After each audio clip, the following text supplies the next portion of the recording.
Is your dog out of control in your house and are you frustrated with this behavior?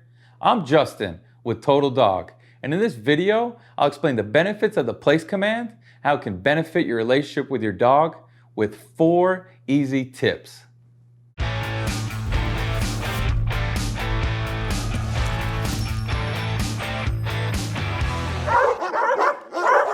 Tip number 1 is have the right equipment. To start, we have to have the right equipment to teach the place command. I'll drop a link down below to the equipment that we recommend. The first piece of equipment that you'll need is the place cot.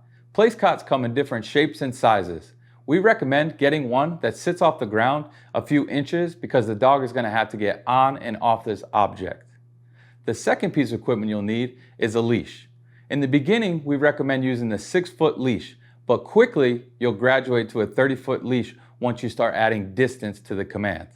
And lastly, you're going to need some treats. We recommend having some treats that hold high value to your dog because you'll utilize those to lure the dog on and off of the place cot.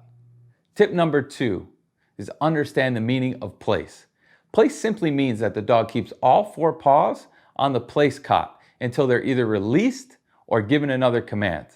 While working the place command, we add 3 variables into the command to make sure that they'll listen no matter what is happening in their environment. The 3 variables are time, distance, and distraction. Time equates to the amount of time that we can keep the dog on the place cot before we either release them or they make a mistake and come off.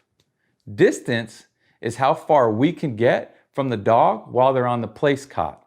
This is where we'll recommend using your 30-foot leash. And the last one is distraction. Distraction is the most important variable because there's distractions all over the place for dogs. It doesn't matter if it's inside or outside. Dogs simply can get distracted by anything, so you'll want to work on this the most. It is crucial that your dog listens no matter what is happening in their environment, and that's where this place command really comes into play. I'm curious, what distracts your dogs the most? Kids, the TV, maybe it's the doorbell? Drop me a comment down below. I'd love to know. Tip number 3 is introducing the command of place correctly. During this process, we'll use the luring method. Use a treat and lure your dog onto the place cot. Once all 4 paws are on the place cot, make sure you mark, then reward with their treat. Do this over and over until the dog is consistently doing it correctly. Once a dog is consistently doing this correctly, you want to start adding the command of place prior to them getting on the place cot. Come on, place. Yes. Good. In a later video, we'll cover how to add some of the variables into this command and start having the place command be way more advanced. Tip number 4 is understanding the benefits of the place command. The place command can be utilized in almost any situation. It teaches your dog boundaries and impulse control. We highly recommend that you teach your dog place and practice these things during real-world situations throughout your life.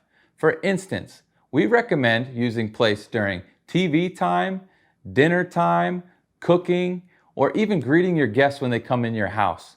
These things will keep your dog out of the way and teach them that they have their own place throughout the day. Another benefit of the place command is once they understand how to do it on the place cot, we can transfer it to other objects like a park bench or even the scale at the vet's office. The sky's truly the limit when it comes to place training.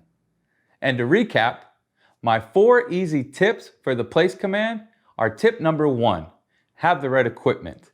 Tip number 2, understand the meaning of place. Tip number 3, introduce the command of place correctly. And tip number 4, know the benefits of place. If you like this video, make sure to like and subscribe below for more videos like this and more videos in this series. I'm Justin with Total Dog. Thank you for watching and train hard.